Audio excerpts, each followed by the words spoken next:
And I just had to learn that you can't get up there and talk about you being led by God and don't be led by God. Say that, say that. Preachers have to remember that this word ain't your word, it's God's word through you. And he knows the state of his flock. Say that, say that, say that, say that. 1 Peter chapter number 5. Watch what he says. Yes. 1 Peter 5, beginning at verse 2. When you have it, shall I have it? Watch what he says. Verse 2. 1 Peter 5, 2. Feed the flock of God, which is among you, taking the oversight thereof, not by constraint, but willingly, not for filthy lucre, but of a ready mind. See, some of us talk about we want to pastor, we want to lead, and every time something don't go your way, you're ready to quit. We ain't supposed to pastor to try to get an anniversary.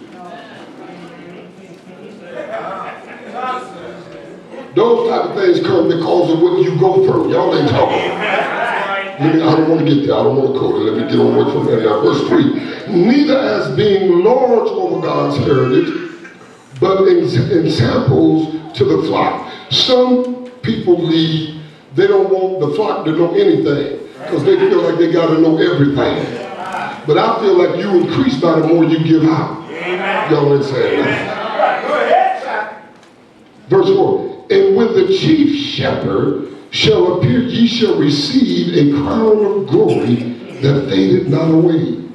Likewise, ye younger, submit yourselves unto the elder.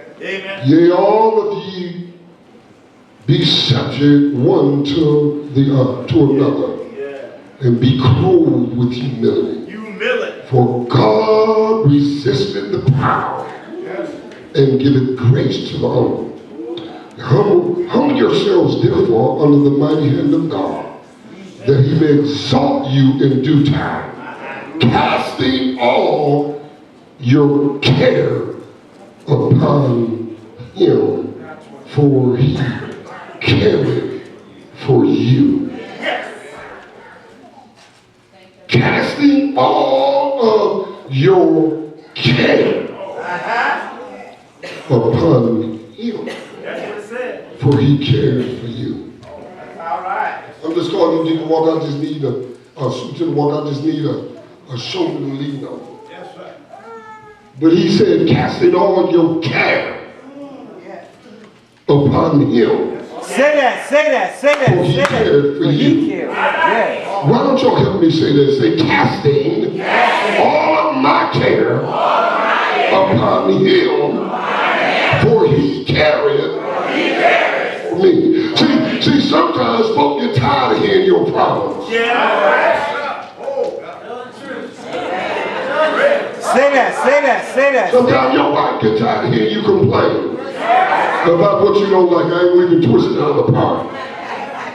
Sometimes your husband gets tired. Well, that's what you there for. No, I ain't necessarily, and my wife is not necessarily there for me to put so much on her until it destroy her and make her sick. Say amen. But he said, casting all your care upon him, for he careth for you. Get up and tell somebody this. I know I'm making you get up, but some of y'all need to exercise and get your heart ready. Get up and tell your neighbor, say, neighbor, just throw it on him. Tell him, say, throw your stuff on him. Get up on your feet. Some of y'all can't get up to the skip. I'm looking at you. Y'all want you to get up, say, throw it on him. Throw it on him. Say, throw it on him.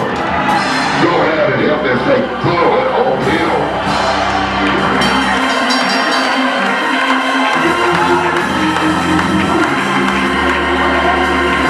Put something in your hand and just throw it on him.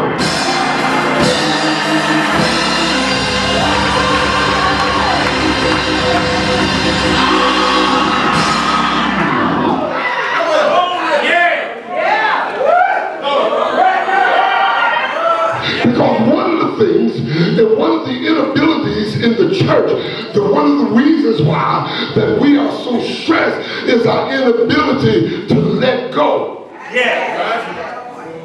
things that are too much for us to bear. And this can even be in your mind. Memories that you can't get over will begin to dig themselves in you and embed themselves in you and take up residence in your spirit. Amen. Come on, somebody. In other words, they'll begin to, you having a good day, and then it'll invade your thought and mess up your whole day. When you don't have the ability to release stuff or to relieve yourself of things, it will mess you up. It will get in your attitude, say that. It will mess with your sleep, say that. And you will be tired after sleeping all night long, y'all. I got to help somebody. Some of us go to sleep on time and we wake up tired, amen, because it is more mental and it is more spiritual than it is anything else. And you're going to have to learn how to throw stuff on the Lord that you can't bear yourself.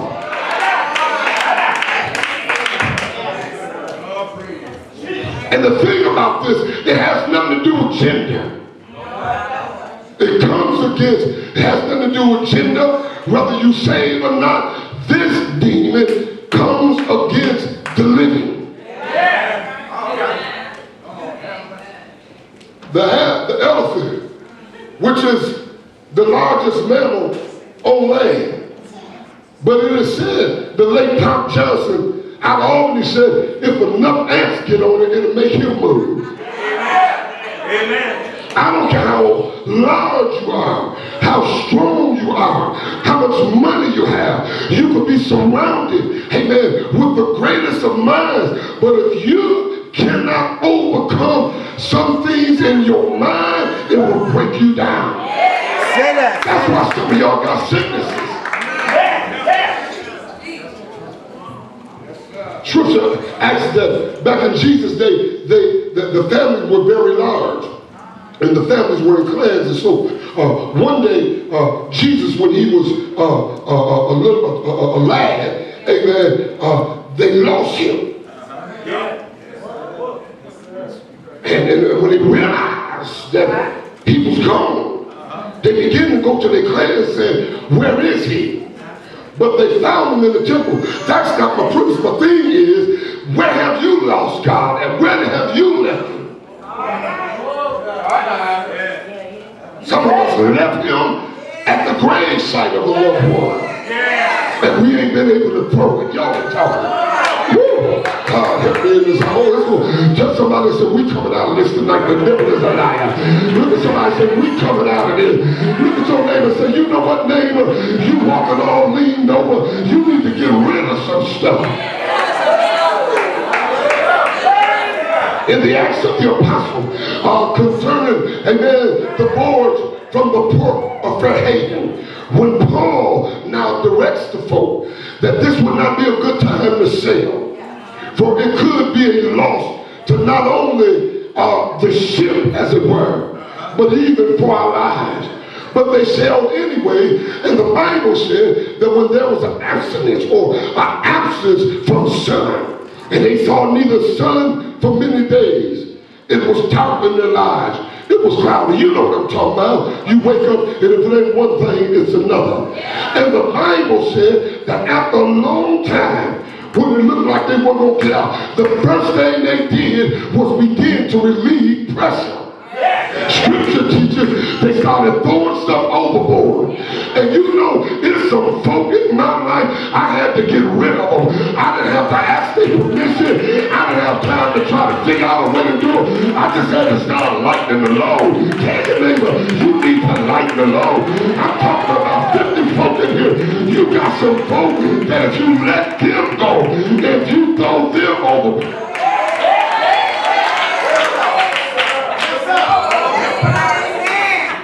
because people and things can become a weight. Can I talk? Hebrews 12:1. Cast, help me out. No, Hebrews. Seeing that we've been compassed about with so great a cloud of witnesses, let us This is only for real folk who ain't in church tonight because of your flesh. I just need some of us to get up right now and just start pouring some stuff on. Come on, get up. Get up and throw it up. He said, let us lay it aside. He said, let us